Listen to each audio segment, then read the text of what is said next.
Hi, welcome back. So I was telling you before about Gleen Hutchinson, who teaches writing at Johnson C. Smith University. He is also an actor and playwright. Since he volunteers with different immigration groups, Gleen often writes about immigration. His play, Limbo, was based on interviews with DREAM Act activist Mary Gonzalez, and last year's Street Theater project dramatized the Arizona's SB 1070 law.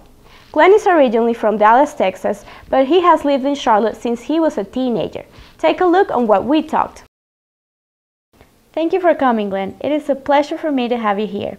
Let's start talking about you as a screenwriter or screenplay writer. How do you get inspired to write your plays? Well, I think two things. One is a good story with interesting characters that I think would be interesting to see on the stage.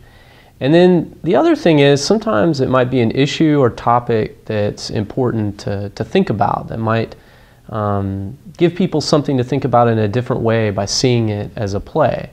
So the last couple years I've written some scenes that were political about immigration. Last year we did a short scene about the Arizona law, and we performed it on Davidson Street and also downtown, and also in front of some politicians' offices as well. And it dramatized how this new law they were going to pass in Arizona, and they're trying to pass in other states like our state, could racially profile people. And so sometimes I think theater might dramatize something that's happening right now and maybe encourage people to think about it in a different way. And talking about immigration and your plays about it, how do people react or respond when they see your play? Well, yeah, I mean, in different ways. I mean, I've written plays for the stage where the audience sits and then hopefully applauds, and then afterwards, you know, sometimes we have a discussion. But when you perform in the street, you never know what's going to happen. I mean, sometimes people will stop and watch. Sometimes people will yell at the actors. When we performed downtown, we had a couple of people just kind of walk through the center of the scene because I guess they were upset about something. So, you know, when you do art, when you do theater, you get reactions both good and bad. So usually means you're doing a good thing if you get a reaction like that. And I guess that's the point, right? Getting a reaction. I hope so. I hope so. You're an actor as well. I've seen you act before. Tell me about the difference between the acting world and the screenwriter world. Well, I guess one difference is as a writer, sometimes you do a lot of things in solitude. I mean, you do eventually get feedback from other people, and writing is a process where you need feedback. But sometimes, you know, you kind of do it in your own schedule, your own pace. Where you're an actor, you're much more collaborating with other people, and you're trying to create a moment on stage or in the street.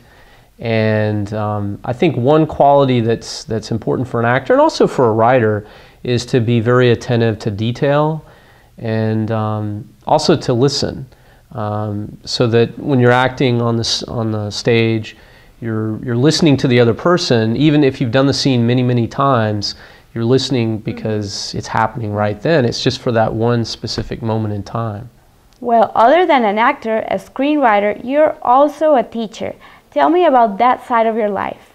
Well, I teach English and writing at Johnson C. Smith University, and I direct their writing studio. It's a place where students go to get help with their writing. And also it's a place where we're doing projects with the community. We have a writing group, it's called the International Writing Group. We're partnering with the International House. And it's a place people can go if they want to practice their skills in English or writing in English if they're from another country.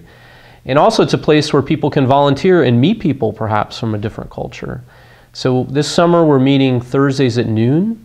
And it's a free class, and we're actually putting together a book of writings from the class from last year.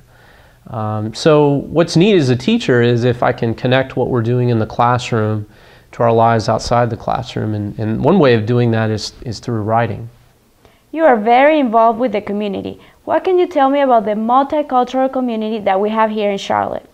Well, I mean, I think that's a great strength of Charlotte, that you can meet people from all over the world that now live in our city. And you can hear many different languages, eat many different foods, and gain a lot of different perspectives. So I think that's a real strength of our city. I think that that's also, you know, sometimes with change, people react in different ways. I mean, as a citizen, I'm concerned about some of the laws that are being proposed in North Carolina, the one that was passed in Georgia and Alabama, that are trying to profile people in many different ways. So I think that overall it's a good thing, but I think as citizens we need to speak out and realize that diversity can be a really good strength for our city. We definitely do. I think you're doing a great job. You're setting a great example for the whole community, and keep it up. So tell me about upcoming events. What's next? Well, I'm working on a new play. The title right now is called The Pot. Kind of thinking about the melting pot idea of America. And we're hoping to have a reading of it this summer. So if people are interested in participating, here's the basic plot. It's about a girl coming home from college at Thanksgiving, and she's bringing home her boyfriend to meet her family. And her family, like her father is a state senator, and everyone's going to be there, and her boyfriend is undocumented.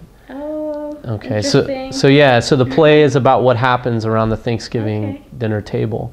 So we're hoping to have a reading of it this summer, so if people are interested in either being an actor or also maybe helping out in some way with the reading, they can contact me through Facebook. Okay. Yeah, Facebook's probably the easiest way, Gleen Hutchinson.